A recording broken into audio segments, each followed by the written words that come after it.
नमस्कार, सिटी न्यूजच्या रात्री 10च्या बुलेटिन मध्ये प्रेक्षकांचं मनपूर्वक स्वागत आहे। आज दिनांक 17 डिसेंबर 2025 वार बुधवार। बातमीपत्राची सुरुवात करूया सुविचारमालेने।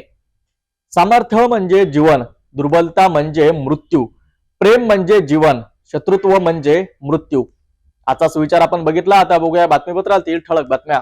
या हेडलाईन्सचे प्रायोजक आहेत बीटीपी यात्रा ग्रुप अमरावती।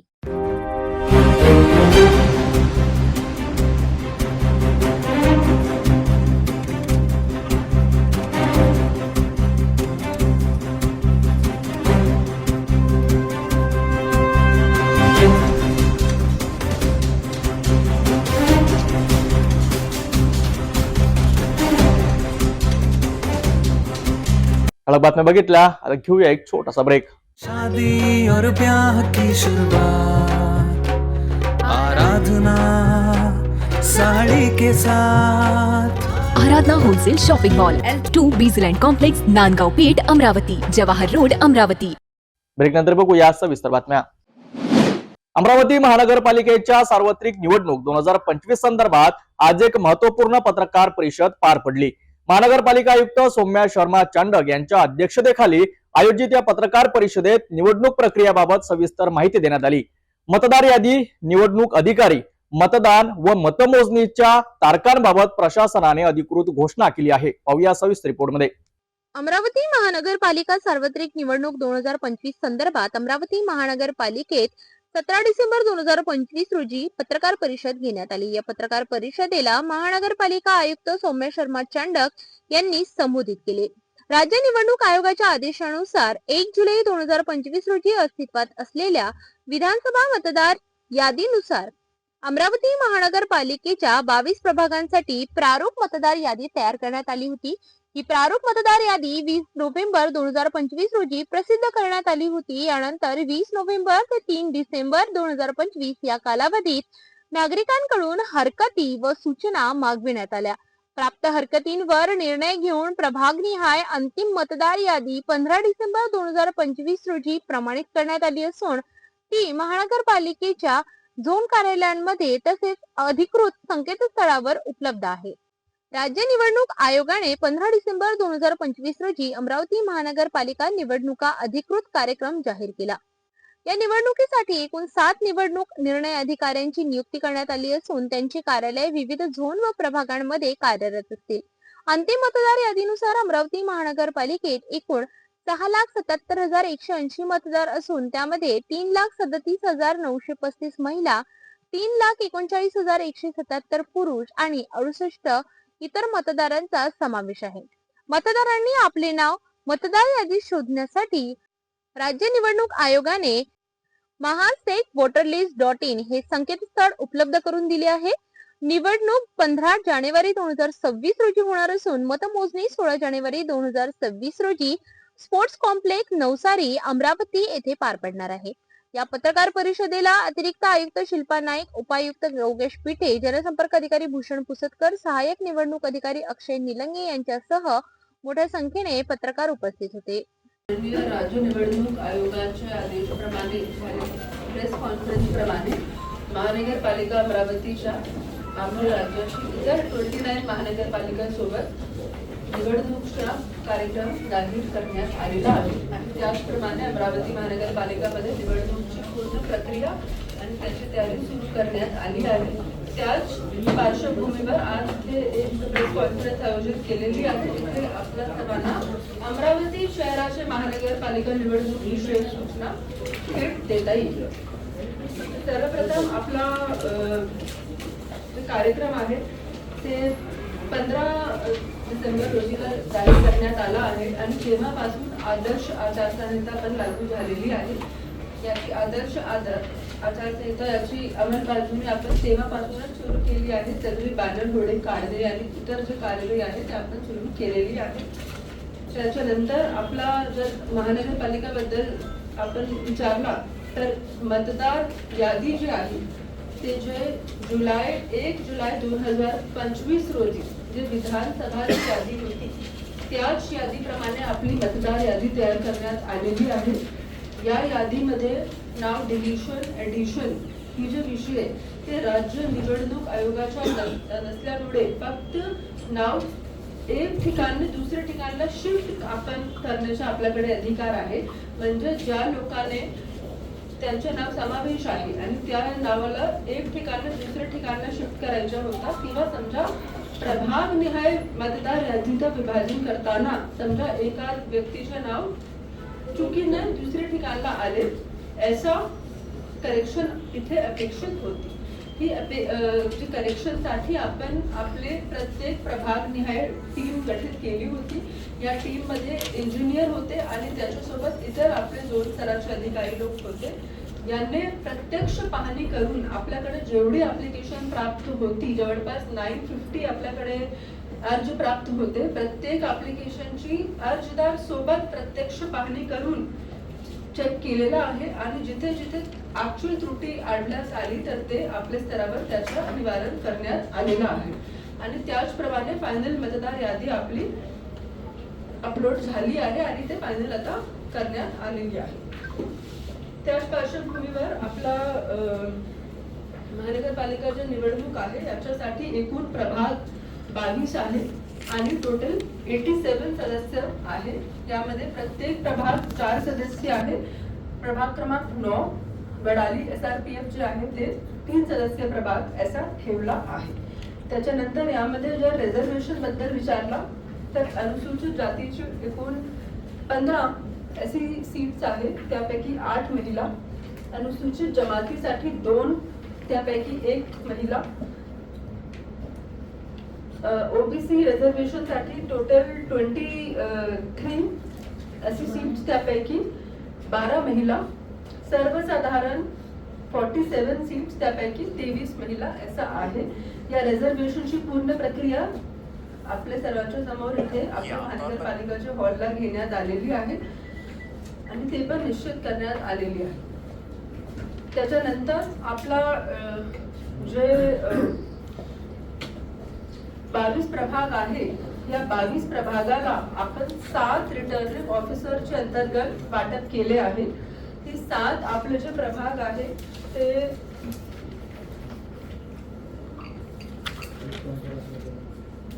नंबर 1 जे आहे त्यामध्ये प्रभाग 1, 2 आणि 5 आहे. नंबर 2 आहे त्यामध्ये प्रभाग 3, 4 आणि 7 आहे. नंबर 3 आहे त्यामध्ये 11, 12, 18 आहे. नंबर 4 आहे त्यामध्ये 8, 9, 10 आहे. नंबर 5 मध्ये 6, 13 आणि 17 आहे. नंबर 6 मध्ये 14, 15 आणि 16 आहे आणि नंबर 7 मध्ये 19, 20, 21, 22 असे विभाजन करण्यात आला आहे. म्हणून प्रत्येक झोन रिटर्निंग ऑफिसर कडे साधारणतः 3 प्रभाग आहे, परंतु बडनेरा जे आपला झोन आहे त्यामध्ये 4 प्रभागाचा समावेश आहे. या सगळे आपला जे झोन आहे, जे 7 आपण वाटप केलेले झोन आहे, या प्रत्येक झोन मध्ये एक रिटर्निंग ऑफिसर जे उपजिल्हाधिकारी दर्जाचे अधिकारी आहे, जे आम्हाला विभागीय आयुक्त कार्यालय मार्फत जे अधिकारी भेटले आहे, असे आपल्याकडे इथे 8 उपजिल्हाधिकारी संवर्गाचे अधिकारी आलेले आहे. त्यापैकी 7 रिटर्निंग ऑफिसर आणि 1 आपले आदर्श संहिता जे आदर्श आचारसंहिता आहे त्याचे नोडल प्रमुख असे आपण ठेवले आहे. त्याच्या सोबत आपले प्रत्येक RO रिटर्निंग ऑफिसर सोबत 3 ARO असिस्टंट रिटर्निंग ऑफिसर राहणार आहे. असिस्टंट रिटर्निंग ऑफिसर 1 जे आहे ते तहसीलदार दर्जाचे अधिकारी आहे. हे पण आपला 7 आम्हाला असे ARO 1 भेटले आहे विभागीय आयुक्त कार्यालयाकडून. आणि आपले जे ARO 2 आणि 3 आहे, 2 मध्ये साधारणतः आपले जे मनपाचे सहाय्यक आयुक्त आहे त्यांना घेतला आहे आणि 3 मध्ये आपले इंजिनियर सहाय्यक डेप्युटी इंजिनियरला घेतला आहे. तर अशा प्रकारे अमरावती महानगरपालिका सार्वत्रिक निवडणूक 2025 संदर्भात प्रशासन सज्ज झाले असून नागरिकांनी आपले नावे मतदार यादीत तपासून लोकशाहीच्या या महत्वाच्या प्रक्रियेत सक्रिय सहभाग घ्यावा असे आवाहन प्रशासनाकडून करण्यात आले आहे.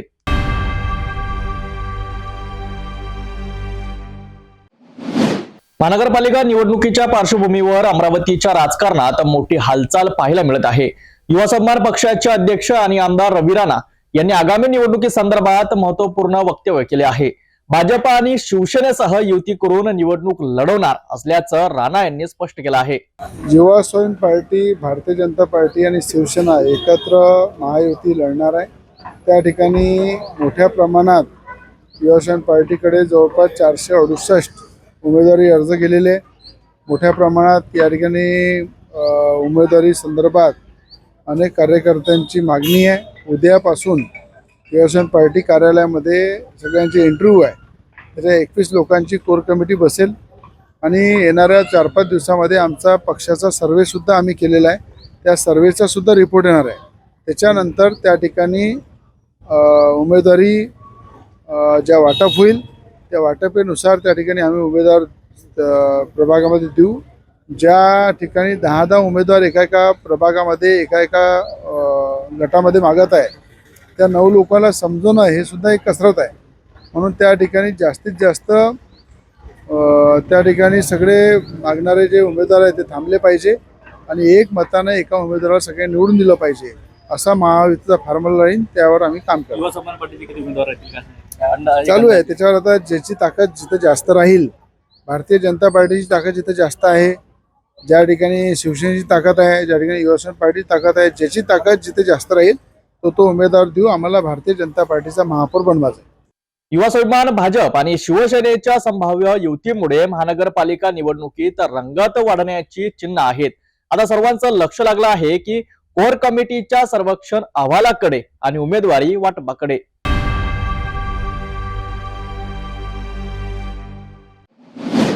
अमरावतीत महसूल मंत्री चंद्रशेखर बावनकुळे यांच्या निर्णयाविरोधात महसूल कर्मचारी आक्रमक झाले आहेत. पुणे जिल्ह्यातील मावळ तालुक्यातील तहसीलदारांच्या निलंबन प्रकरणाचा निषेध करत अमरावती जिल्ह्यातील महसूल अधिकारी आणि कर्मचाऱ्यांनी सोमवारपासून सामूहिक रजा घेत बेमुदत काम बंद आंदोलनाचा इशारा दिला आहे. निलंबनाची कारवाई अन्यायकारक असल्याचा आरोप करत जिल्हाधिकाऱ्यांना निवेदन देण्यात आले आहेत. पुणे जिल्ह्यातील मावळ तालुक्यातील गौण खनिज प्रकरणात महसूल मंत्री चंद्रशेखर बावनकुळे यांनी 4 तहसीलदार, 4 मंडळ अधिकारी आणि 2 ग्राम महसूल अधिकाऱ्यांना निलंबित केल्याचा निर्णय घेतला. या निर्णयाविरोधात अमरावती जिल्ह्यातील महसूल विभागात तीव्र असंतोष पसरला आहे. अधिकाऱ्यांचे म्हणणे ऐकून न घेता, कोणतीही चौकशी न करता थेट निलंबनाची कारवाई करण्यात आल्याचा आरोप महसूल कर्मचारी संघटनांनी केलाय. या निषेधार्थ अमरावती जिल्ह्यातील सर्व महसूल कर्मचारी व अधिकाऱ्यांनी जिल्हाधिकारी आशिष एरेकर यांना निवेदन सादर केले. सोमवारपासून सामूहिक रजा घेत बेमुदत काम बंद आंदोलन करण्याचा इशारा देण्यात आला. या कार्यवाहीमुळे तहसीलदार, नायब तहसीलदार, मंडळ अधिकारी, उपजिल्हाधिकारी यांच्यात नाराजी असून महसूल विभागात भीतीचे वातावरण निर्माण झाल्याचे कर्मचारी संघटनांचे म्हणणे आहे.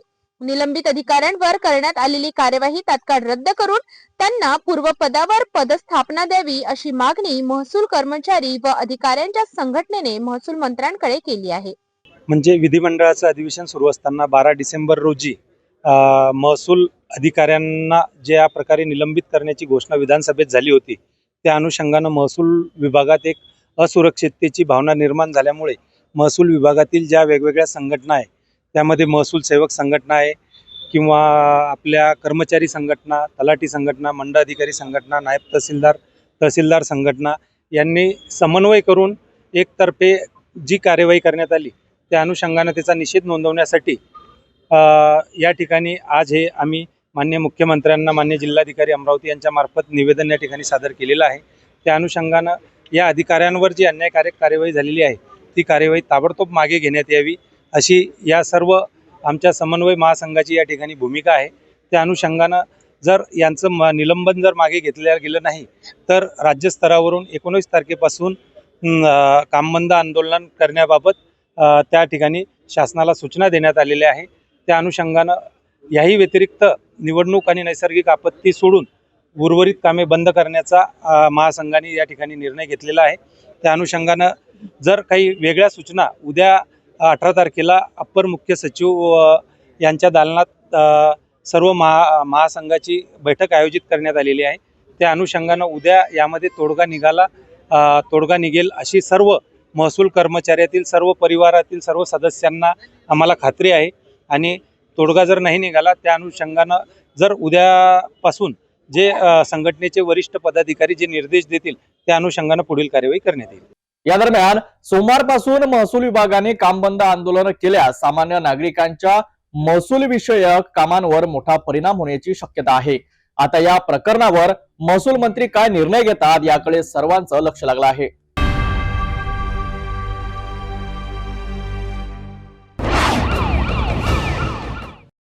सतरा डिसेंबर रोजी अंजनगाव सुर्जी पोलीस स्टेशन येथे दुचाकी चोरीची तक्रार दाखल झाली होती. अंजनगाव सुर्जी येथील माडीपुरा भागातील रहिवासी अभिजित सुरेशराव भुसकट यांनी तक्रार दिली होती की त्यांनी आपली बजाज कंपनीची CT 110 मोटरसायकल शेतातील धुऱ्यावर उभी केली असता अज्ञात चोरट्याने ती चोरून नेली. या गुन्ह्याची गंभीर दखल घेत अमरावती ग्रामीण पोलीस अधीक्षक विशाल आनंद यांनी जिल्ह्यातील मोटरसायकल चोरीचे गुन्हे उघड करण्याचे आदेश स्थानिक गुन्हे शाखेला दिले. त्यानुसार स्थानिक गुन्हे शाखेच्या पथकाने तांत्रिक पुरावे व गुप्त बातमीदाराच्या माहितीनुसार तपास सुरू केला. या दरम्यान आरोपी अर्जुन इंगडे राहणार खोडगाव हा चोरीची दुचाकी घेऊन अंजनगाव रोड परिसरात उभा असल्याची खात्रीशीर माहिती मिळाली. पोलिसांनी तात्काळ छापा टाकत आरोपीस ताब्यात घेतले. त्याच्याकडून एकूण 3 मोटरसायकल जप्त करण्यात आल्या असून त्यांची एकूण किंमत सुमारे 1,20,000 रुपये इतकी आहे. जप्त दुचाकींमध्ये Bajaj CT 110, Hero Splendor plus आणि TVS स्पोर्ट्स या मोटरसायकलचा समावेश आहे. या तपासादरम्यान आरोपीने पथरोड येथील आणखी एक दुचाकी चोरीची कबुली दिली असून त्यामुळे एकूण 3 गुन्हे उघडकीस आले आहेत. हा आरोपी व जप्त मुद्देमाल पुढील तपासाकरिता अंजनगाव सुर्जी पोलीस स्टेशनकडे सुपूर्द करण्यात आला आहे.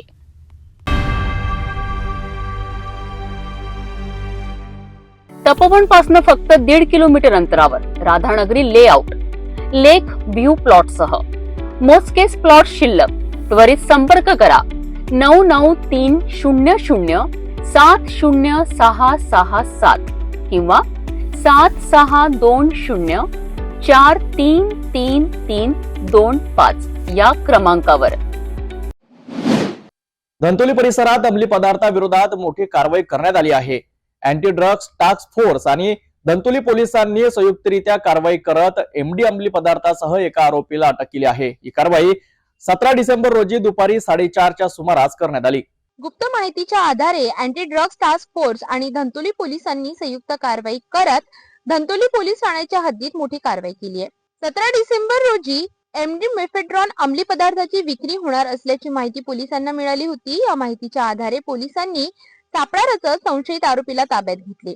झडती दरम्यान आरोपीकडून MD अंमली पदार्थ जप्त करण्यात आला. या प्रकरणी आरोपीला अटक करण्यात आली असून धंतोली पोलीस ठाण्यात आरोपी विरोधात गुन्हा दाखल करण्यात आला आहे. या कारवाईमुळे परिसरात खळबळ उडाली असून अंमली पदार्थांच्या विरोधात पोलिसांची मोहीम अधिक तीव्र करण्यात येणार असल्याचे संकेत देण्यात आले आहेत. या संपूर्ण कारवाईबाबत अधिक माहिती अँटी ड्रग्ज टास्क फोर्सचे पोलीस उपनिरीक्षक यांनी दिली आहे. धंतोली पोलीस स्टेशनचा स्टाफ व अधिकारी व आमचा स्टाफ असे विशेष अंमली पदार्थाच्या विशेष मोहिमेअंतर्गत पेट्रोलिंग करीत असताना सदरचा इसम हा संशयितरित्या आढळून आल्यामुळे तेथे शासकीय पंच वगैरे बोलून सदरची कारवाई करून धंतोली पोलीस स्टेशन येथे अपराध क्रमांक 504 कलम 8(क)22(ब) NDPS ऍक्ट 1985 नुसार गुन्हा दाखल करण्यात आला व पुढील तपास आम्ही करत आज रोजी सदर आरोपीचा PCR घेत आहोत. आरोपीचं नाव आहे उमेश माणिक रामटेके. हा नवी कामठी येथे राहतो, नागपूर येथे. आणि सदरची MD हे 51.5 ग्रॅम सापडलेली मिळून आलेली आहे. पंचासमक जप्त करण्यात आलेली आहे. याचा एक गुन्हा दाखल आहे असं न्यू कामठी पोलीस स्टेशन येथे असं एक आहे माहिती. आता पत्रव्यवहार करत आहोत मी त्याच्याबद्दल. यामध्ये अजून आरोपींच्या सहभाग असू शकते का असं माहिती? अजून आरोपी बढू शकते का? नाही, तपासांतर्गत जो होईल त्याच्या अंतर्गत करू आपण कारवाई. धंतोली परिसरात झालेली ही कारवाई अंमली पदार्थाच्या विरोधातील पोलिसांच्या कठोर भूमिकेचे द्योतक मानले जात आहे. पुढील तपास धंतोली पोलीस करीत आहेत.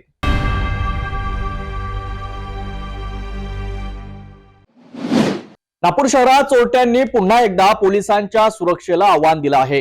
कोतवाली पोलीस स्टेशन हद्दीतील रामकुलर चौक परिसरात असलेल्या श्रद्धा फरसान दुकानात अज्ञात आरोपीने घुसखोरी करत लाखोंचा मुद्देमाल लंपास केल्याची धक्कादायक घटना समोर आली आहे. नेमकं काय घडलं पाहूया सविस्तर रिपोर्टमध्ये. कोतवाली पोलीस स्टेशनच्या हद्दीत येणाऱ्या राम कुलर चौक परिसरात असलेल्या श्रद्धा फरसान या दुकानात अज्ञात आरोपीने मध्यरात्रीच्या सुमारास चोरी केल्याची घटना उघडकीस आली आहे. हे दुकान रोहित कश्यप यांच्या मालकीचे असल्याची माहिती आहे. अज्ञात चोरट्याने दुकानाचे शटर उघडून आत प्रवेश केला आणि दुकानातील रोख रक्कम तसेच इतर मौल्यवान साहित्य असा लाखोंचा मुद्देमाल लंपास केल्याचे सांगण्यात येत आहे. विशेष म्हणजे ज्या परिसरात ही घटना घडली त्या ठिकाणचे आजूबाजूचे सीसीटीव्ही कॅमेरे बंद असल्याचे तसेच स्ट्रीट लाईट देखील बंद असल्याची माहिती समोर येत आहे. त्यामुळे परिसरात सुरक्षा व्यवस्थेवर प्रश्नचिन्ह निर्माण झाले आहेत. मात्र दुकानाच्या आत लावलेल्या सीसीटीव्ही कॅमेऱ्यात चोरीची संपूर्ण घटना कैद झाली असून या फुटेजच्या आधारे पोलीस आरोपीचा शोध घेत आहे. घटनेची माहिती मिळताच कोतवाली पोलीस घटनास्थळी दाखल झाली असून त्यांनी पंचनामा करून गुन्हा नोंद केलाय. तसेच या घटनेचा पुढील तपास त्यांनी सुरू केलाय. या घटनेमुळे व्यापाऱ्यांमध्ये भीतीचं वातावरण निर्माण झालंय. नागपूरमध्ये वाढत्या चोरीच्या घटनांमुळे नागरिक आणि व्यापारी वर्गात चिंतेचं वातावरण आहे.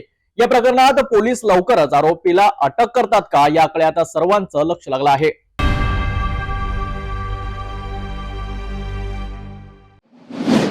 घरफोडीच्या वाढत्या घटनांमध्ये पोलिसांची जलद कारवाई नागरिकांना दिलासा देणारी ठरली आहे. नागपूर शहरातील यशोधरा नगर पोलीस ठाण्याच्या हद्दीत झालेल्या घरफोड्यांच्या गुन्ह्यात पोलिसांनी अवघ्या 2 तासात आरोपीला अटक करून संपूर्ण चोरी गेलेला मुद्देमाल जप्त केला आहे. या कारवाईबाबतची सविस्तर माहिती सहाय्यक पोलीस आयुक्त रोहित ओव्हाड यांनी दिली आहे. 17 डिसेंबर रोजी सायंकाळच्या सुमारास यशोधरा नगर पोलीस ठाण्यात घरफोडीची तक्रार दाखल होताच पोलिसांनी तात्काळ तपास सुरू केला. घटनास्थळावरील माहिती, तांत्रिक विश्लेषण आणि गुप्त माहितीच्या आधारे पोलिसांनी संशयित आरोपीचा शोध घेत अवघ्या 2 तासात त्याला ताब्यात घेतले. आरोपीकडून घरफोडीत चोरी गेलेला संपूर्ण मुद्देमाल जप्त करण्यात आला आहे. या प्रकरणी आरोपी विरुद्ध गुन्हा दाखल करण्यात आला असून पुढील तपास सुरू असल्याची माहिती सहाय्यक पोलीस आयुक्त रोहित ओव्हाड यांनी दिली. पोलिसांच्या जलद आणि प्रभावी कारवाईमुळे नागरिकांमध्ये समाधान व्यक्त होत आहे. दिनांक 16/12/2025 रोजी यशोधरनगर पोलीस स्टेशन अंतर्गत अपराध क्रमांक 904/2025 रोजी फिर्यादी नितीन झाडे राहणारा प्रवेश नगर यांनी पोलीस स्टेशनला येऊन फिर्याद दिली की 14 डिसेंबर 2025 रोजी मी वर्धा हिंगणघाट इथे माझ्या कुटुंबासह राहण्यास गेलो होतो आणि 16 तारखेला ज्या दिवशी मी घरी आलो तर माझं घरातलं कुलूप तोडलं होतं. घरातून मुद्देमाल 9,50,000 रुपये कॅश आणि इतर सोनं साधारण 1,15,000 चोरीला गेलंय. अज्ञात आरोपी विरुद्ध त्यांनी गुन्हा फिर्याद दिली होती. त्यानंतर पोलीस आयुक्त रवींद्र सिंगल सर यांच्या मार्गदर्शनाखाली joint CP sir, additional CP south region sir आणि आमच्या झोनचे डीसीपी निकेतन कदम सर यांच्या मार्गदर्शनाखाली पोलीस स्टेशन यशोधरनगरचे पोलीस निरीक्षक प्रमोद बगले व त्यांच्या अंतर्गत डीबी पथक, पोलीस निरीक्षक वैभव नागे, त्यासोबतच पोलीस अंमलदार भूषण एरजवार, पोलीस अंमलदार पवन जाधव, पोलीस अंमलदार पंकज पराते आणि सनी मत्ते यांनी गोपनीय माहितीद्वारे गुन्हा दाखल झाल्यानंतर अवघ्या 2 तासात आरोपीला पकडण्यात आलंय आणि आरोपीकडून 6,37,000 रुपये मुद्देमाल जप्त केला आहे. त्यासोबतच फिर्यादीने ज्या सांगितल्याप्रमाणे सर्व सोनं दागिने जप्त करण्यात आले. ही अवघी कामगिरी ही डीबी पथकाने अवघ्या 2 तासात केल्यामुळे या गुन्ह्यात उघडकीस आणण्यात यश आले आहे. अवघ्या 2 तासात गुन्ह्याचा छडा लावत आरोपीला अटक करणाऱ्या यशोधरा पोलीस ठाण्याच्या या कामगिरीचे सर्वत्र कौतुक होत आहे.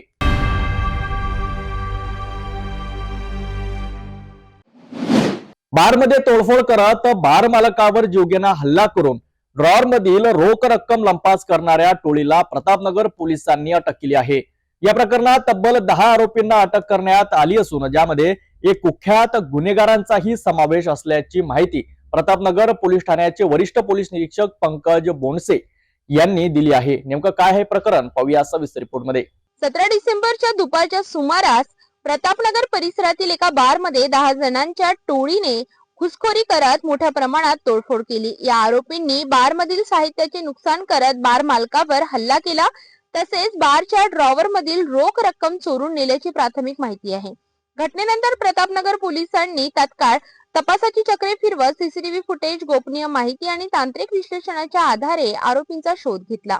अवघ्या काही तासात पोलिसांनी या गुन्ह्यातील 10 आरोपींना अटक केली. या प्रकरणात एका सराईत व कुख्यात गुन्हेगाराचा समावेश असल्याचेही तपासात उघड झाले. आरोपींविरोधात विविध गंभीर कलमान्वये गुन्हा दाखल करण्यात आला असून पुढील तपास सुरू असल्याची माहिती वरिष्ठ पोलीस निरीक्षक पंकज बोंडसे यांनी दिली आहे. 11:30 वाजता काही अनोळखी इसमांनी उर्वशी बार मंगलमूर्ती चौक येथे हमला केला होता शस्त्रासहित. त्यापैकी मारी नावाच्या इसमाचं नाव त्यात माहिती पडलं होतं आणि सीसीटीव्ही फुटेजच्या आधारे आम्ही त्यातील जे नावं आहेत ते निष्पन्न केली.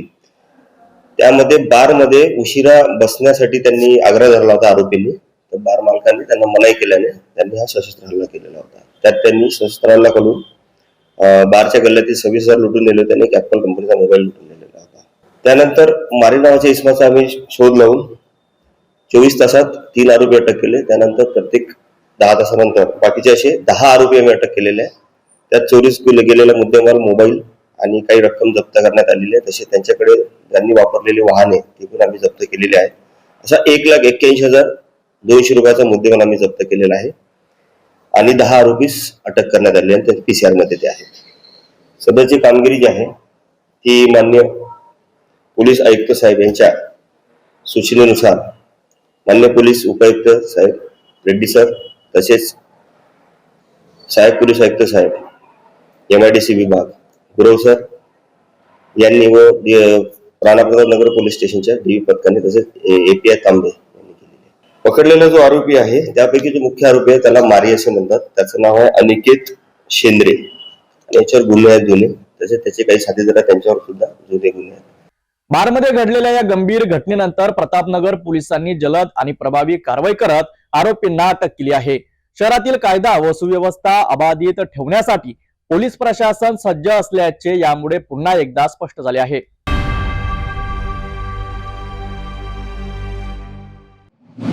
नांदेड जिल्ह्यातील माहूर तालुक्यात विज्ञानाची गोडी विद्यार्थ्यांमध्ये रुजवणारा उपक्रम आज उत्साहात पार पडला. पंचायत समितीच्या वतीने श्री जगदंबा विद्यालयात तालुकास्तरीय विज्ञान प्रदर्शनीचे आयोजन करण्यात आले होते. विद्यार्थ्यांच्या नाविन्यपूर्ण संकल्पना, विज्ञानावर आधारित आकर्षक मॉडेल्स आणि तज्ञांचे मार्गदर्शन यामुळे हे प्रदर्शन विशेष ठरले. पंचायत समितीच्या वतीने माहूर येथील जगदंबा विद्यालयात तालुकास्तरीय विज्ञान प्रदर्शनी मोठ्या उत्साहात पार पडली. या विज्ञान प्रदर्शनाचे उद्घाटन तहसीलदार अभिजित जगताप यांच्या हस्ते करण्यात आले. कार्यक्रमाच्या अध्यक्षस्थानी जयकुमार भोपी हे होते. यावेळी प्रमुख पाहुणे म्हणून गट शिक्षणाधिकारी संतोष शेटकार, विस्तार अधिकारी गंगाधर बिस्मार, पोलीस निरीक्षक देवीदास चोपडे, राजकुमार भोपी, विस्तार अधिकारी संग्राम कांबळे, विनोद सुरोशे तथा पत्रकार बांधव उपस्थित होते. मार्गदर्शन करताना तहसीलदार अभिजित जगताप यांनी विज्ञान समजून घेणे आजच्या काळात अत्यंत गरजेचे असल्याचे सांगितले. विज्ञानाच्या मूलतत्वांचा अभ्यास केल्यास अंधश्रद्धा, फसवणूक यांना आळा बसतो आणि समाजाचे होणारे नुकसान टाळता येते असे त्यांनी स्पष्ट केले. गट शिक्षणाधिकारी संतोष शेटकर यांनी आपण रोज ते जगतो तेच विज्ञान आहे. घडणारी एखादी वस्तू का घडते हे समजून घेणे म्हणजेच विज्ञान असे सांगत विज्ञान प्रदर्शनीच्या आयोजनाचे महत्त्व विशद केले. शिक्षण विस्तार अधिकारी गंगाधर बिरंवार यांनीही विद्यार्थ्यांना विज्ञानातील संधी आणि नवकल्पनांबाबत मार्गदर्शन केले. या प्रदर्शनात विद्यार्थ्यांनी शाश्वत शेती, हरित ऊर्जा, कचरा व्यवस्थापन, प्लास्टिक बंदी, पर्यावरण संवर्धन, पाणी बचत अशा विविध विषयांवरील आकर्षक मॉडेल्स आणि प्रकल्प सादर करून सर्वांचे लक्ष वेधून घेतले. या कार्यक्रमाचे यशस्वी आयोजन सर्व शिक्षक आणि शिक्षकेतर कर्मचाऱ्यांच्या सहकार्याने पार पडले. विद्यार्थ्यांमध्ये वैज्ञानिक दृष्टिकोन निर्माण करणारे असे उपक्रम भविष्यातील सक्षम आणि विचारशील पिढी घडविण्यासाठी नक्कीच उपयुक्त ठरणार आहेत. माहूर मधील या विज्ञान प्रदर्शनीने विद्यार्थ्यांच्या कल्पनेला नवी दिशा दिली आहे.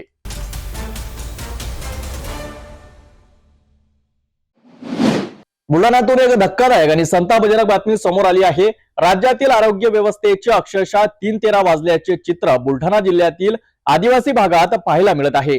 संग्रामपूर तालुक्यातील वसाली प्राथमिक आरोग्य केंद्र चक्क 2 शिपायांच्या भरोशावर सुरू असल्याचा धक्कादायक प्रकार उघडकीस आला आहे. या ठिकाणी लाखो रुपयांचा वैद्य औषध साठा जाळल्याचा गंभीर आरोप समोर आल्याने आरोग्य विभागावर प्रश्नचिन्ह उपस्थित झाले आहेत. राज्यातील आरोग्य व्यवस्थेच्या दुरावस्थेची आणखी एक लाजिरवाणी बाब बुलढाणा जिल्ह्यात उघडकीस आली आहे. संग्रामपूर तालुक्यातील आदिवासी व दुर्गम भागात असलेले वसाली प्राथमिक आरोग्य केंद्र सध्या डॉक्टर, नर्स किंवा वैद्यकीय अधिकारी विना सुरू आहे. धक्कादायक बाब म्हणजे या संपूर्ण आरोग्य केंद्राची जबाबदारी फक्त 2 शिपायांकडे देण्यात आली आहे. रुग्णांची नोंद, प्राथमिक तपासणी आणि उपचार हे काम शिपायांकडूनच केले जात असल्याचे चित्र प्रत्यक्ष पाहायला मिळाले. विशेष म्हणजे या आरोग्य केंद्राच्या परिसरात लाखो रुपये किमतीचा वैध औषध साठा जाळण्यात आल्याचा गंभीर प्रकार समोर आलाय. ही औषधे मुदत संपलेली नसताना ती कोणाच्या आदेशाने आणि का जाळली याबाबत कोणतेही अधिकृत उत्तर देण्यात आलेले नाही. प्राथमिकदृष्ट्या त्या व्हिडिओत तर दिसतंय की मेडिसिन जाळलेली आहे. आता ते एकतर एक्सपायर व्हायला नको होती, एक्सपायरीच्या आधीच वापरून टाकायला पाहिजेत किंवा दुसऱ्या प्राथमिक आरोग्य केंद्राला द्यायला पाहिजे होती. आणि बगर एक्सपायर झालेली पण मेडिसिन जाळल्याचं बातमीमध्ये आहे. या दोन्ही गोष्टीची आपण सखोल चौकशीचे आदेश दिलेले आहेत. चौकशी अंती त्याच्यामध्ये जो कोणी दोषी असेल त्याच्यावर डेफिनेटली कारवाई केली जाईल. दुसरं सांगायचं म्हणजे हे आउटसोर्सिंगचा स्टाफ आहे, नवीन स्टाफ आहे, यांना तेवढं नॉलेज नाहीये. त्यांच्या ज्ञानात सुद्धा आपण सुधारणा करून याच्या पुढे अशा घटना घडणार नाहीत याची काळजी नक्की घेऊ. वसाली प्राथमिक आरोग्य केंद्राचे उद्घाटन होऊन 1 वर्षही पूर्ण झालेले नाही, मात्र डॉक्टर आणि आवश्यक कर्मचारी कधीच रुजू न झाल्याचा आरोप स्थानिक नागरिक करत आहेत. त्यामुळे आदिवासी भागातील नागरिकांना वेळेवर उपचार मिळत नसून त्यांच्या जीवाशी थेट खेळ केला जात असल्याचे स्पष्ट दिसत आहे. प्रशासनाशी संपर्क साधण्याचा प्रयत्न केला असता आरोग्य केंद्रांवर कोणताही वैद्यकीय अधिकारी उपस्थित नसल्याची कबुली देण्यात आली आहे. महत्त्वाचे म्हणजे हे प्रकरण केंद्रीय आरोग्य राज्यमंत्री प्रतापराव जाधव यांच्या जिल्ह्यातील आहे. त्यामुळे आरोग्य विभागाची जबाबदारी अधिक वाढते. या संपूर्ण प्रकरणाची उच्चस्तरीय चौकशी करून दोषींवर कठोर कारवाई करावी अशी मागणी स्थानिक नागरिक आणि सामाजिक संघटनांकडून जोर धरत आहे. दोन्ही पण वैद्यकीय अधिकारी हे कंत्राटी आहेत, आउटसोर्सिंग याच्या तदर्थ मधले. एक मेडिकल ऑफिसर नियमित असते, परंतु काल दुसरा जो वैद्यकीय अधिकारी होता तो इलिगली जर गैरहजर असेल तालुका हेल्थ ऑफिसरला वगैरे कुणाला न विचारता त्याच्या कंत्राटी स्वरूपाच्या सेवा आम्ही समाप्त करून टाकू. आदिवासी भागातील नागरिकांच्या जीवाशी सुरू असलेला हा खेळ थांबणार का? लाखोंची औषधे जाळण्यामागे नेमकं सत्य काय आणि या सगळ्या प्रकाराला जबाबदार असणाऱ्यांवर कारवाई होणार का याकडे संपूर्ण राज्याचे लक्ष लागले आहे. आरोग्य मंत्री आणि प्रशासन या गंभीर प्रकरणावर काय भूमिका घेतात याकडे सगळ्यांचे लक्ष लागलंय.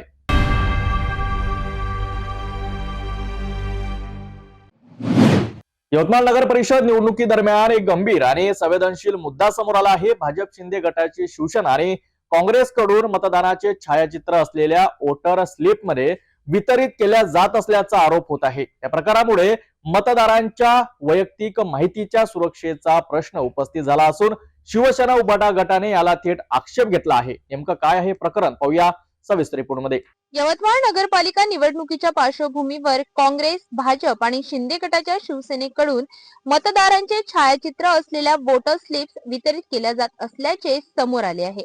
या स्लिप्सवर केवळ मतदारांची माहितीच नाही तर संबंधित उमेदवारांचे प्रचार छायाचित्र देखील छापलेले असल्याचा आरोप आहे. शिवसेना उभाटा गटाने या प्रकारावर तीव्र नाराजी व्यक्त करत हा प्रकार डिजिटल वैयक्तिक डेटा संरक्षण कायद्याचे उल्लंघन करत असल्याचे म्हटले आहे. उभाटा गटाचे संपर्क प्रमुख राजेंद्र गायकवाड यांनी सांगितले की मतदारांच्या छायाचित्रांचा गैरवापर होण्याची शक्यता नाकारता येत नाही. तसेच अशा प्रकारे मतदारांची वैयक्तिक माहिती वापरणे हे अत्यंत धोकादायक आहे. तरीही अशा अनधिकृत ऍप्स आणि वोटर स्लिप्स खुलेआम वाटल्या जात असताना निवडणूक यंत्रणा कोणतीही कार्यवाही का करत नाही असा प्रश्नही त्यांनी उपस्थित केलाय. या संपूर्ण प्रकाराबाबत निवडणूक निर्णय अधिकारी यांच्याकडे औपचारिक तक्रार केली जाणार असल्याचे उभाटा गटाकडून स्पष्ट करण्यात आले आहे. यवतमाळ नगरपालिकेच्या नगराध्यक्षाच्या निवडणुकी संदर्भात आणि इतर नगरसेवक निवडणुकी संदर्भात ज्या वोटर स्लिप वाटायचा जो विषय असतो तो वोटर स्लिपचा विषय असा की निवडणूक आयोगाने त्यांच्या फोटोसहित मतदारांचं वोटर स्लिप वाटणं हे निवडणूक आयोगाचं काम आहे आणि ते करत असतं. परंतु आम्हाला असं कळलं आहे की काँग्रेस, शिवसेना आणि शिंदे सेना हे फोटोचं वोटर स्लिप वाटण्याचं काम करत असल्याचं आम्हाला काही ठिकाणी आढळलं आहे आणि ते गैरकायदेशीर आहे. याची रीतसर तक्रार आम्ही इथल्या निवडणूक निर्णय अधिकाऱ्याकडे करणार आहे. कोण्या पक्षाकडनं वाटप? भारतीय जनता पार्टीतर्फे वाटप होत असल्याचं आम्हाला आढळलं आणि नंतर आम्हाला माहिती घेतली असता आम्हाला इतर काँग्रेस आणि शिंदे सेनासुद्धा अशा प्रकारचं वाटप करत असल्याचं दिसत आहे. इथल्या निवडणूक निर्णय मुख्य अधिकाऱ्याकडे ही तक्रार करणार आणि ते कारवाईची मागणी करणार. एकीकडे पारदर्शक आणि निष्पक्ष निवडणुकीच्या घोषणा केल्या जात असताना दुसरीकडे मतदारांच्या वैयक्तिक माहितीच्या सुरक्षेवरच प्रश्नचिन्ह निर्माण होत आहे. या प्रकरणावर निवडणूक आयोग काय भूमिका घेतो आणि कारवाई होते का याकडे सर्वांचं लक्ष लागलंय.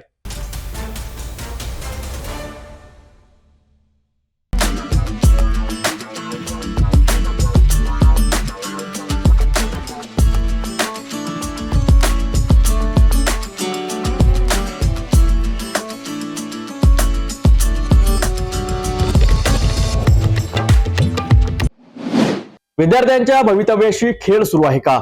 वाशिम जिल्ह्यातील कामरगाव येथे जिल्हा परिषद हायस्कूलमध्ये शिक्षकांची तीव्र कमतरता असूनही प्रशासनाकडून दुर्लक्ष होत असल्याचा गंभीर आरोप शिवसेनेने केला आहे. शिक्षकांविना शाळा कशी चालते असा सवाल उपस्थित होत असताना विद्यार्थ्यांच्या शिक्षणावर मोठे संकट निर्माण झाले आहे. नेमकं काय हे प्रकरण पाहूया सविस्तर रिपोर्टमध्ये. कामरगाव, वाशिम जिल्हा येथील जिल्हा परिषद हायस्कूलमध्ये शिक्षकांची तीव्र कमतरता भासत आहे. शाळेत तब्बल 5 ते 6 शिक्षकांची पदे रिक्त असून वाढत्या विद्यार्थी संख्येच्या तुलनेत उपलब्ध शिक्षक अपुरे पडत असल्याचे चित्र आहे. मिळालेल्या माहितीनुसार गणित विषयासाठी 2, विज्ञान विषयासाठी 2 तर भाषा विषयासाठी 2 शिक्षकांची तातडीने आवश्यकता आहे. शिक्षक नसल्यामुळे नियमित वर्ग होत नाहीत, अभ्यासक्रम वेळेत पूर्ण होत नाही आणि विद्यार्थ्यांच्या शैक्षणिक प्रगतीवर मोठा परिणाम होत आहे. त्यामुळे विद्यार्थ्यांचे शैक्षणिक नुकसान होत असल्याचा आरोप शिवसेना सर्कल प्रमुख शरद तुमसरे यांनी केला आहे. या गंभीर परिस्थितीच्या पार्श्वभूमीवर शिवसेनेच्या वतीने शिक्षणाधिकाऱ्यांना निवेदन देण्यात आले असून तात्काळ शिक्षक नियुक्तीची मागणी करण्यात आली आहे. शासन गुणवत्तापूर्ण शिक्षणाच्या गप्पा मारते, मात्र प्रत्यक्षात शिक्षकांविना शाळा कशा चालतात याकडे दुर्लक्ष होत आहे.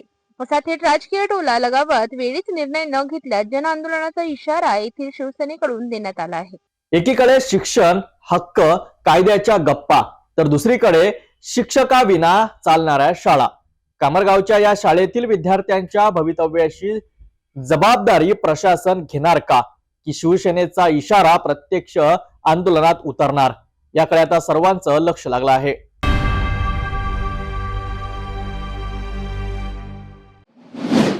वाशिम कृषी उत्पन्न बाजार समितीत सध्या शेतकऱ्यांची गर्दी कमी झाल्याचं चित्र आहे. हेच कारण आहे सोयाबीनच्या दरात झालेली मोठी घसरण. एकेकाळी पश्चिम विदर्भातील सर्वात मोठी बाजारपेठ म्हणून ओळखल्या जाणाऱ्या वाशिम बाजारावर दर घसरणीचा थेट परिणाम दिसून येत आहे. नेमकं काय आहे सध्याचं चित्र पाहूया सविस्तर रिपोर्टमध्ये.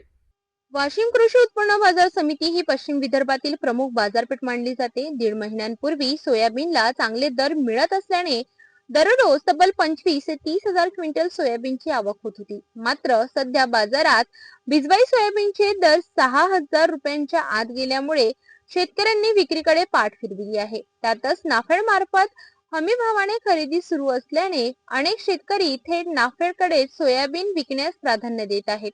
याचा परिणाम म्हणून गेल्या काही दिवसांपासून वाशिम बाजारातील सोयाबीनची आवक घसरून केवळ 6,000 क्विंटल पर्यंत मर्यादित राहिली आहे. सध्या सोयाबीनला 4 ते 4,500 रुपये प्रति क्विंटल इतकाच दर मिळत असल्याने दरात सुधारणा होईपर्यंत शेतकरी प्रतीक्षेच्या भूमिकेत असल्याचं चित्र बाजारात पाहायला मिळत आहे.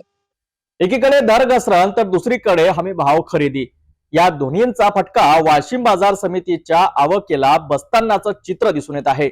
दरवाढ होणार की नाही याकडे आता शेतकऱ्यांसह व्यापाऱ्यांचंही लक्ष लागलं आहे.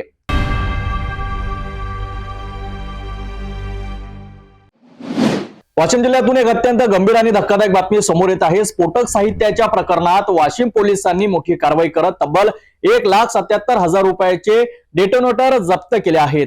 3 महिन्यांपूर्वी चोरी गेलेला हा स्फोटक साठा शेत शिवारात लपवून ठेवण्यात आल्याची माहिती पुढे आली असून या प्रकरणात 4 आरोपींना अटक करण्यात आली आहे. गुप्त माहितीच्या आधारे वाशिम येथील स्थानिक गुन्हे शाखेने मोठी आणि धाडसी कारवाई केली आहे. वाशिम तालुक्यातील सावरगाव जिरे शेत शिवारात छापा टाकत पोलिसांनी स्फोटक साहित्याचा मोठा साठा हस्तगत केलाय. 3 महिन्यांपूर्वी चोरी गेलेले विहीर फोडण्यासाठी वापरले जाणारे सुमारे 1,77,000 रुपयांचे डेटोनेटर शेतातील सोयाबीन कुटाराच्या गंजीमध्ये लपवून ठेवण्यात आले होते.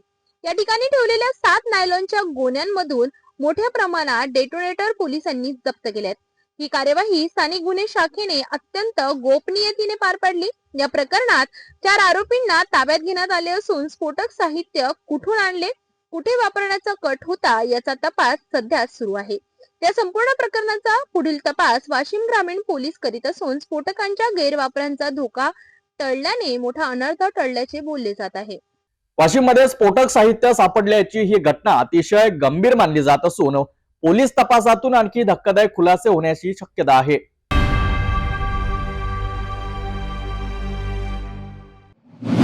वाशिम जिल्ह्यातील ग्रामपंचायत निवडणुकीबाबत मोठी आणि महत्वाची बातमी समोर येत आहे. जिल्ह्यातील तब्बल 163 ग्रामपंचायतीच्या निवडणुकीवर सध्या टांगती तलवार आहे. जिल्हा परिषद आणि पंचायत समिती निवडणुका प्रलंबित असल्यामुळे प्रशासनाची यंत्रणा तिथेच अडकली असून याचा थेट परिणाम ग्रामपंचायत निवडणुकीवर होताना दिसत आहे. जानेवारी महिन्यात अनेक ग्रामपंचायतींचा कार्यकाळ संपत असताना निवडणूक कार्यक्रम अद्यापही जाहीर न झाल्याने ग्रामस्थांमध्ये संभ्रमाचं वातावरण निर्माण झालं आहे. वाशिम जिल्ह्यातील ग्रामपंचायत निवडणुकांबाबत सध्या अनिश्चिततेचे वातावरण आहे. जिल्हा परिषद आणि पंचायत समिती निवडणुका अद्याप प्रलंबित असल्याने प्रशासनाची संपूर्ण यंत्रणा त्या प्रक्रियेत गुंतलेली आहे. याच कारणामुळे जिल्ह्यातील 163 ग्रामपंचायतींच्या निवडणूक प्रक्रियेला विलंब होण्याची शक्यता निर्माण झाली आहे. जिल्ह्यातील बहुतांश ग्रामपंचायतींचा कार्यकाळ जानेवारी महिन्यात संपत असून निवडणूक आयोगाकडून अद्याप कोणतीही अनधिकृत निवडणूक कार्यक्रम जाहीर करण्यात आलेला नाही. निवडणुका वेळेत न झाल्यास संबंधित ग्रामपंचायतींवर प्रशासक नेमण्याचा पर्याय प्रशासनासमोर खुला राहणार आहे. त्यामुळे लोकनियुक्त प्रतिनिधींऐवजी प्रशासकीय कारभार सुरू होण्याची शक्यता असून यावर ग्रामस्थांमध्ये नाराजी व्यक्त केली जात आहे. ग्रामपंचायत ही ग्रामीण विकासाची मूलभूत संस्था असल्याने वेळेत निवडणुका होणे आवश्यक असल्याची मागणी आता जोर धरू लागली आहे. आता निवडणूक आयोग काय निर्णय घेतो याकडे संपूर्ण वाशिम जिल्ह्याचं लक्ष लागून आहे. तर वाशिम जिल्ह्यातील 163 ग्रामपंचायतीच्या निवडणुकीबाबतचा संभ्रम अजूनही कायम आहे. वेळेत निवडणुका होतील की प्रशासक नेमले जाणार हे येत्या काही दिवसात स्पष्ट होईल.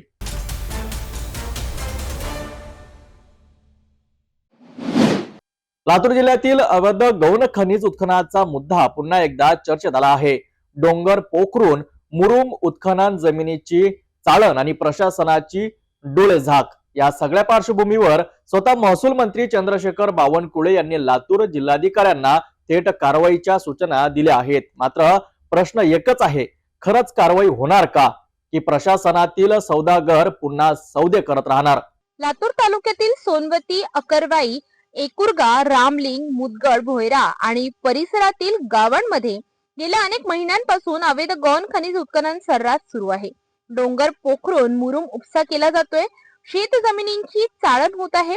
रात्री अपरात्री ट्रॅक्टर आणि हायवा वाहतूक करत आहे. मात्र महसूल आणि खनिज विभागाकडून ठोस कारवाईचा अभाव दिसून येतोय. दरम्यान महसूल मंत्री चंद्रशेखर बावनकुळे लातूर दौऱ्यावर आले असता अवैध उत्खनन करणाऱ्यांवर तात्काळ कारवाई करण्याचे स्पष्ट निर्देश त्यांनी जिल्हाधिकाऱ्यांना दिलेत. मंत्री बावनकुळे यांच्या सूचनांनंतर जिल्हा प्रशासन, तहसीलदार आणि महसूल यंत्रणा खरोखरच सक्रिय होणार का की ही केवळ कागदी कारवाई ठरणार असा सवाल आता नागरिक विचारत आहेत. पर्यावरणाचा ऱ्हास, शेतकऱ्यांचे नुकसान आणि शासनाच्या महसुलाला कोट्यवधींचा फटका या सगळ्यांसाठी जबाबदार कोण? अवैध उत्खनन माफियांवर कारवाई होणार का की पुन्हा एकदा सगळं मॅनेज केलं जाईल असा प्रश्न नागरिक विचारित आहेत. ही गोष्ट खरी आहे की मोठ्या प्रमाणात अवैध उत्खननाच्या तक्रारी राज्यभर येत आहे. मावळमध्ये सुद्धा हीच कारवाई झाली की 90,000 ब्रास गौण खनिज त्या ठिकाणी मागच्या 4 वर्षामध्ये खोदून नेलेलं आहे. तिथल्या आम्ही प्रशासकीय कारवाई अधिकाऱ्यावर केली आहे. जे अधिकारी दोषी असतील त्या अधिकाऱ्यावर कडक कारवाई होईल. पण जे अधिकारी दोषी नाही आहेत, शेवटी निलंबन म्हणजे काही कारवाई नसतं. निलंबन म्हणजे त्या ठिकाणी आम्ही त्या अधिकाऱ्यांना चौकशीपासून दूर ठेवावं म्हणून त्या ठिकाणी कारवाई करतो. पण ही गोष्ट खरी आहे की राज्यामध्ये संपूर्ण राज्यभर काही ठिकाणी मोठ्या प्रमाणावर अवैध गौण खनिजाच्या तक्रारी येत आहे. आत्ता मी लातूर जिल्हाधिकाऱ्याची चर्चा करून लातूर SPची चर्चा केली, लातूर जिल्हाधिकाऱ्याची चर्चा केली आणि लातूरमध्ये कोणत्याही परिस्थितीमध्ये अवैध उत्खनन करू देऊ नका. या ठिकाणी नैसर्गिक संपत्तीचं नुकसान करू देऊ नका, पर्यावरणाची हानी करू नका. जे काही नियमात बसतं तेच त्या ठिकाणी उत्खनन करा एवढ्या सूचना दिलेल्या आहे. आपल्यात जर काही अधिकची माहिती असेल तर आपण मला कळवा, निश्चितपणे आम्ही कारवाई करू. महसूल मंत्र्यांच्या थेट सूचनानंतर आता लातूर जिल्हा प्रशासनाची कसोटी लागली आहे.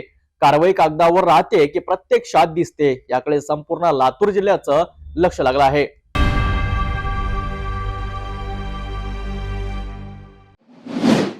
लातूर जिल्ह्यातील चाकूर तालुक्यातील वडवळ नागनाथ येथील प्रवाशांसाठी एक दिलासादायक बातमी आहे. वडवळ नागनाथ ते लातूर मुक्काम अशी नवीन बस सेवा सुरू करण्यात आली असून यामुळे ग्रामीण भागातील नागरिकांचा प्रवास आता अधिक सोयीस्कर आणि सुरक्षित होणार आहे. लातूर जिल्ह्यातील चाकूर तालुक्यातील वडवळ नागनाथ येथे लातूर मुक्काम बस सेवेचा शुभारंभ करण्यात आलाय. ही बस सेवा दुपारी 1:30 वाजता लातूर येथून सुटणार असून शासकीय महाविद्यालय 12 नंतर पाटी, जगडपूर, लिंबडवाडी मार्गे प्रवास करत पुन्हा लातूर येथे येणार आहे. त्यानंतर ही बस रात्री 8 वाजता वडवड नागनाथ येथे मुक्कामी पोहोचणार आहे. या बस सेवेचा लाभ विद्यार्थ्यांसह शेतकरी, कामगार आणि सामान्य नागरिकांना मोठ्या प्रमाणात होणार आहे. प्रवाशांनी अधिकाधिक बसने प्रवास करावा जेणेकरून नागरिकांची सोय होईल, तसेच बसचे उत्पन्नही वाढेल असे आवाहन करण्यात आले. ही बस सेवा पूर्णपणे सुरक्षित असून प्रवाशांसाठी अत्यंत उपयुक्त ठरणार आहे. ही बस सेवा सुरू होण्यासाठी लातूर जिल्ह्याचे विभाग नियंत्रण अधिकारी अश्वजित जानराव, विभागीय वाहतूक अधिकारी संदीप पडवळ, वाहतूक निरीक्षक प्रकाश मिरजकर यांचे मोलाचे सहकार्य लाभले. या प्रसंगी गावाचे उपसरपंच बालाजी गदगे तसेच अनेक ग्रामस्थ मोठ्या संख्येने उपस्थित होते. वडवड नागनाथ परिसरातील नागरिकांसाठी ही बस सेवा निश्चितच एक महत्त्वाचा टप्पा ठरणार आहे. सुरक्षित आणि सोयीस्कर प्रवाशांसाठी नागरिकांनी या सेवेचा लाभ घ्यावा असे आवाहन करण्यात आले आहे.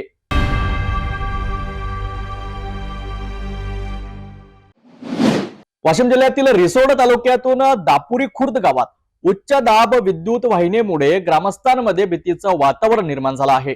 घरांच्या अगदी वरून जाणाऱ्या या वीज वाहिनीमुळे कोणत्याही क्षणी मोठा अपघात होण्याची शक्यता व्यक्त केली जात आहे.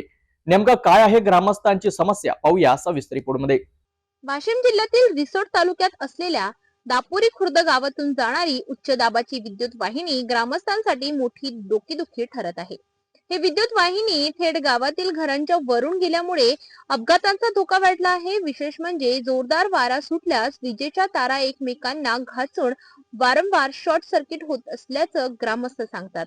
अनेक घरांची छप्पर टीन टपऱ्यांची असल्याने तार तुटून घरांवर पडल्याने मोठा अनर्थ होण्याची भीती आहे. गावात लहान मुले, वृद्ध नागरिक तसेच महिला यांची संख्या मोठी असून संभाव्य जीवितहानीचा धोका कायम आहे. याआधीही काही ठिकाणी ठिणग्या उडण्याचे प्रकार घडले असून सुदैवाने आतापर्यंत जीवितहानी टळली आहे. मात्र कोणतीही दुर्घटना घडण्याआधीच महावितरण विभागाने तात्काळ दखल घेऊन ही उच्चदाब विद्युत वाहिनी स्थलांतरित करावी अशी ठाम मागणी ग्रामस्थांनी केली आहे. जोपर्यंत योग्य उपाययोजना होत नाही तोपर्यंत गावकऱ्यांमध्ये भीतीचं वातावरण कायम आहे. दापुरी खुर्द ग्रामस्थांची ही मागणी महावितरणकडून गांभीर्याने घेतली जाते का आणि संभाव्य अपघात टाळण्यासाठी नेमक्या कोणत्या उपाययोजना केल्या जातात याकडे आता सर्वांचं लक्ष लागलं आहे.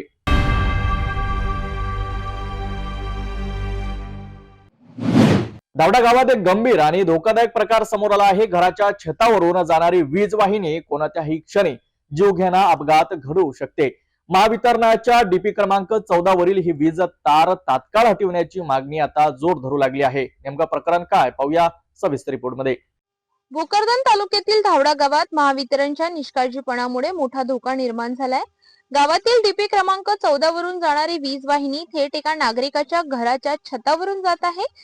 धावडा येथील रहिवासी वसीम खान, हरुण खान यांच्या घरावरून जाणारी ही वीज तार घराच्या संरचनेला टेकून असून ती अत्यंत असुरक्षित अवस्थेत आहे. कधीही ही तार तुटू शकते, सैल होऊ शकते किंवा स्पार्किंग होऊन गंभीर अपघात होण्याची शक्यता नाकारता येत नाही. या घरात कौटुंबिय वास्तव्यास असून परिसरात लहान मुलांची वर्दळ नेहमीच असते, त्यामुळे नागरिकांमध्ये भीतीचे वातावरण पसरले आहे. विशेषतः पावसाळा, वादळी वारे आणि नैसर्गिक आपत्तीच्या काळात ही वीज वाहिनी कोसळल्यास मोठा अनर्थ घडू शकतो अशी गंभीर बाब निवेदनात नमूद करण्यात आली आहे. या संदर्भात वसीम खान यांनी ग्रामपंचायत धावडा मार्फत तसेच महावितरण कार्यालयात धावडा यांना लेखी निवेदन सादर केले आहे. डीपी क्रमांक 14 वरील ही वीज वाहिनी तात्काळ हटवून ती नियमानुसार सुरक्षित अंतरावरून आणि पर्यायी मार्गाने टाकावी अशी ठाम मागणी त्यांनी केली आहे. निवेदनात स्पष्ट इशारा देण्यात आला आहे की जर याकडे दुर्लक्ष झाले आणि भविष्यात कोणताही अपघात घडला तर त्याची संपूर्ण जबाबदारी महावितरण प्रशासनावर राहील. दरम्यान कोणतीही अप्रिय घटना घडू नये यासाठी ग्रामपंचायत आणि महावितरण प्रशासनाने तातडीने प्रत्यक्ष पाहणी करून योग्य कार्यवाही करावी अशी जोरदार मागणी आता परिसरातील नागरिकांकडून होत आहे. ये जो 14 नंबर डीपी की लाइट जा रही है सीधे अपने घर के ऊपर से जा रही और इसकी वजह से हमको बरसात में तकलीफ होती है. इसकी 2-3 मरतबा बरसात में अर्थिंग आता घर के अंदर, कभी वायर टच होगा तो बंगा गिरती, वो बहुत नीचे हो गया. हमने आज ग्राम पंचायत में भी निवेदन दिया उसका और MSC बोर्ड में भी जाके समझो पावर हाउस में गए थे, वहाँ पे भी हमने निवेदन दिए. क्या मांगनी है आपकी? हमारी मांगनी है बस कि इसका जल्दी से जल्दी इसका कुछ कार्रवाई करे इसके इंजीनियर साहब, क्योंकि हमको धोखा है इससे. बच्चे खेलते, छोटे छोटे बच्चे घर के अंदर, वो लाइट हवा आती तो वो पत्रों को नीचे टच होकर ऊपर जाती वायर, उसमें अर्थिंग आती। बरसात के टाइम पे तकलीफ होती, घर में बैठे नहीं जाता। हमारी मांगनी ये बस कि उसको जल्दी से जल्दी इसकी कार्रवाई करके इसका इंजीनियर साहब खुद यहाँ पे आए या किसको भी भेज के इसका काम करके दो हमको, नहीं तो ये आगे अगर कुछ भी हुआ, कुछ दुर्घटना हुई, अपघात कुछ हुआ, तो इसकी जवाबदारी हमारी नहीं रहेंगी नहीं, क्योंकि हो सकता है यहाँ पे, क्योंकि रोज़ दिन से दिन वो तार नीचे आते चले आ रहा। 1 फीट घर के ऊपर है सिर्फ तार, वो तार पूरा नीचे आ गया। हमारी सिर्फ इतनी मांगनी है बस कि वो हमको तारों का एकदम उसका एक तो पोल डाल के ऊँचा कर दो उसको, और नहीं तो कुछ भी उसका निर्णय लगा के दो, बस हमारी इतनी मांगनी है। दावडा गावातील ही समस्या वेळीत सोडवली नाही तर एखादी दुर्घटना घडल्यावरच पश्चातापाशिवाय काहीच उरणार नाही। महावितरण प्रशासन या गंभीर प्रकाराकडे कधी लक्ष देणार हा प्रश्न आता ग्रामस्थ विचारत आहेत।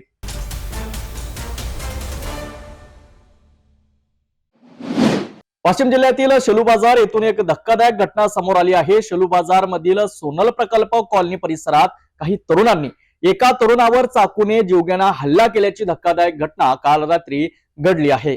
या हल्ल्यात नुसरत अली रजाकत अली हा तरुण गंभीर जखमी झाला असून त्याच्यावर सध्या अकोला येथील शासकीय रुग्णालयात उपचार सुरू आहेत। नेमकं काय घडलं पाहूया सविस्तर। शेलू बाजार येथील सोनल प्रकल्प कॉलनी परिसरात मंगळवारी रात्री अचानक घडलेल्या या घटनेने संपूर्ण परिसरात खळबळ उडाली। मंगरुळपीर येथील रहिवासी असलेला नुसरत अली रजाकत अली वय वर्ष 30 हा तरुण शेलू बाजार परिसरात असताना काही अज्ञात तरुणांनी त्याच्यावर अचानक चाकूने हल्ला चढविला। हल्लेखोरांनी नुसरत अली याच्यावर तब्बल 12 ते 15 वेळा चाकूने वार केल्याची प्राथमिक माहिती आहे। हल्ल्यानंतर आरोपी घटनास्थळावरून पसार झाले। घटनेनंतर परिसरातील नागरिकांनी तत्काळ धाव घेत गंभीर जखमी अवस्थेत असलेला नुसरत अली याला उपचारासाठी अकोला शासकीय रुग्णालयात दाखल केले। त्याची प्रकृती गंभीर असल्याची माहिती मिळत आहे। शांत आणि गुन्हेगारी घटनांपासून दूर असलेला शेलू बाजारमध्ये अशा प्रकारच्या चाकू हल्ल्याच्या घटनेमुळे नागरिकांमध्ये भीतीचे वातावरण निर्माण झाले आहे। दरम्यान घटनेची माहिती मिळताच पोलीस घटनास्थळी दाखल झाले असून आरोपींचा शोध सुरू आहे। हल्ल्याचे नेमके कारण अद्याप अस्पष्ट असून पोलीस अधिक तपास करीत आहेत। शेलू बाजार मधील या धक्कादायक चाकू हल्ल्याच्या घटनेमुळे परिसरात भीतीचं वातावरण निर्माण झालं आहे।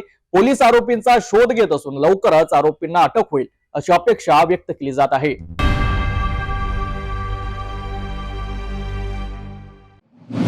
राज्यात एकीकडे सरकार सर्वसामान्यांच्या न्यायासाठी कटिबद्ध असल्याचे सांगत असताना दुसरीकडे मात्र ग्रामीण भागात सामान्य कार्यकर्त्याला न्यायासाठी थेट आमरण उपोषणाचा मार्ग पत्करावा लागत असल्याचे चित्र समोर येत आहे।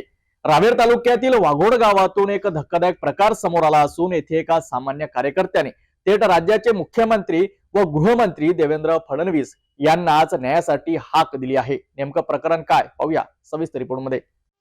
रावेर तालुक्यातील वाघोड गावातील दुर्गानगर परिसरात असलेल्या प्लॉट क्रमांक 527 527 ब व 490 या ठिकाणी सुरू असलेल्या कथित अतिक्रमणाविरोधात ग्रामस्थांमध्ये तीव्र संताप व्यक्त केला जात आहे। या प्लॉटच्या मालक वैशाली नितीन महाजन यांनी थेट ग्रामपंचायतच्या सार्वजनिक गटावरच पिल्लर उभारल्याचा आरोप स्थानिक नागरिकांकडून केला जात आहे। या अतिक्रमणाला परिसरातील नागरिकांनी विरोध केला असता प्लॉटधारकांच्या पतीकडून महिलांना अश्लील शिवीगाळ करण्यात आल्याचा गंभीर आरोपही तक्रारीत करण्यात आला आहे।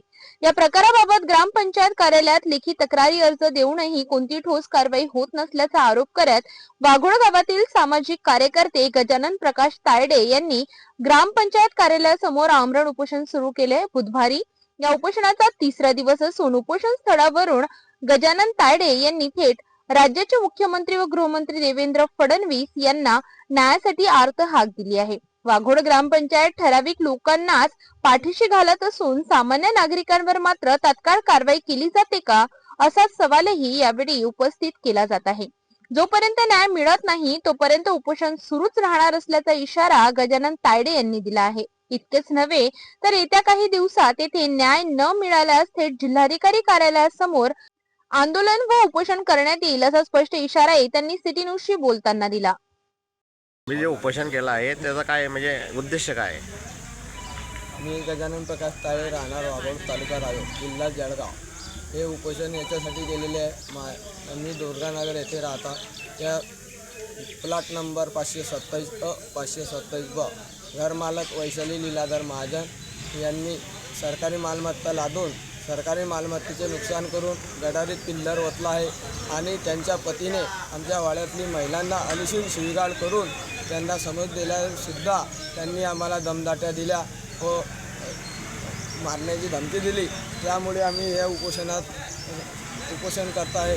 तरी त्या महिलेवर अतिक्रमण करून गटारीचे नुकसान केलेले आहेत. त्यांच्यावर गुन्हा दाखल व्हावा व ते अतिक्रमण काढण्यात यावं यासाठी या उपोषण केलेलं आहे. तरी मला अमोल भाऊ जावळे, काही रक्षाताई खडसे आणि आपल्या महाराष्ट्राचे गृहमंत्री देवाभाऊ फडणवीस यांना ही आग्रहाची विनंती आहे की त्यांनी या सर्वसामान्य कार्यकर्त्याला न्याय द्यावा, ही आग्रहाची विनंती. जय हिंद, जय महाराष्ट्र. इथे जर न्याय नाही भेटला तर पुढचं पाऊल तुमचं काय राहील?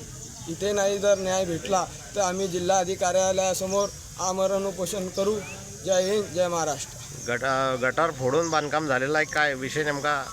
गटार फोडून सरकारी मालमत्तेची गटार फोडून गटारमध्ये पिल्लर ओतलेला आहे आणि त्यांची जागा 550 स्क्वेअर फूट आहे कागदावर आणि ते बांधताय 700-750 स्क्वेअर फूट बांधताय. आता तरी त्या घरमालकाला ग्रामपंचायतचे पाठबळ असल्यामुळे त्याच्यावर कारवाई होत नाही. 2022 साली गजानन प्रकाश ताळेच्या घरासमोरील गटारले नडलेले झाड त्यांनी उकळून फेकले आणि आता त्यांचे नातेवाईक असल्यामुळे ते त्याच्यावर कठोर कारवाई करत नाही आहे, त्याला पाठबळ देते आहे.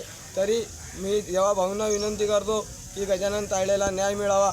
तोपर्यंत न्याय मिळणार नाही तोपर्यंत आम्ही आमरण उपोषण सोडणार नाही. जय हिंद, जय महाराष्ट्र.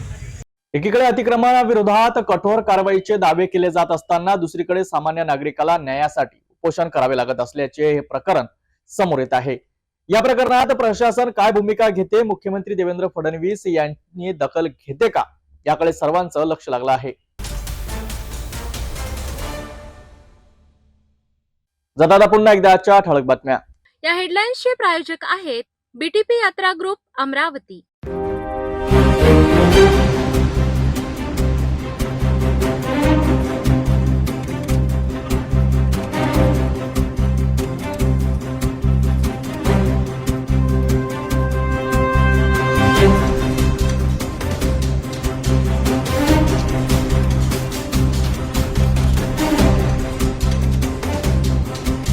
आपण आता सिटी न्यूज चॅनल आपल्या टीव्हीवर सुद्धा बघू शकता. यामध्ये next channel number 117, Jio channel number 872, JTBL channel number 73, Fastway channel number 256 वर बघू शकाल. आता अमरावती जिल्ह्यानंतर विदर्भ आणि महाराष्ट्राचे दर्शक घर बसल्या आपल्या केबल टीव्हीवर सिटी न्यूज बातमी पाहू शकाल. यात Chhatrapati Sambhajinagar next set box number 14, Yavatmal set box number 12, Washim set box number 26, Nanded set box number 17, Mahur set box number 07, Akola RRC set box number 899 वर, Bhandara next set box number 122, तर Chandrapur next set box number 117 वर बघू शकाल.